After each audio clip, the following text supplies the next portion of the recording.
Tara fuudhanii masreefka laman jirree hundareefka biyya biraa fuudhanii poostinaa godhan kaleessa tanatu na boochise jechuudha. Ayya Kadiroo dubbiin akkana ni agarta haati ishii dhaamsisa dhaammattee jirti osoo reefka naaf poosti wanee reefka sana godhin taane ilma Oromoo taanaan gumaa isaa akka baaftu haati isaa si dhaammattee jirti harmeen isaa jechuudha. Akkasi geereen jaaramtanii ilmoo namaa jirtanii reefka jechuun ta'u sirrii miti dhiiga namaa dhiimuunis rabbiin jaalatu dhiigaa obboleessa keenya akka baaftaniif yookaan immoo jaarsoo ni agartanii dhiiga keessan baafadha. Kalian tak sama jiru sama orang terkafal. Aja manjur ya manis. Baca jenis dia kesan kafala. Anu duras nama tak kau jarso nama jaba terkreatif tanya kejesan kau kamna. Duras nama jarso jaba tak kau kejesan kara gara kami sekarang kau berdan. Oke jenis dengan terkreatif tanya terkreatif malah kafala ni. Lagi sini nama Bukhari jam.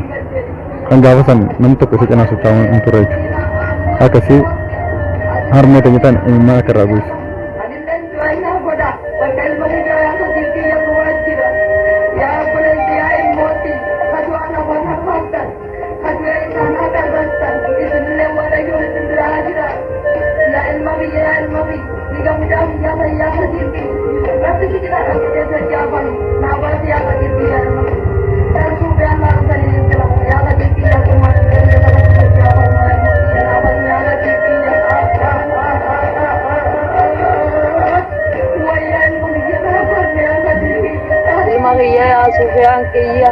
Ya ilmotiya akka bishani side bote akka midani sibele ya bere dagiya akka sittin sidabe ya bere dagiya ya gadir kiya ya ilmotiya kan mochi biya izin base biya nama izin geide sani jecha ya ilmotiya ya gadir kiya mujariya kan de bote kan bele tinda be ilmotiya rabbu wa khaliqa walisin fidan sodat ya ilmaghiya khaliqa sodat يا المغية خالق سنصدات تيجا الموت يا المغية ربي وجنا ما يا خطيرك يا المغية يا المغية يا المغية كويسة خنا نقرر طولة كيسا نقرر طولة سا نقرر أكان كيسن وردي كسادو يسيطن هند كيسانو ويا كياما بولا ربي ترد والقر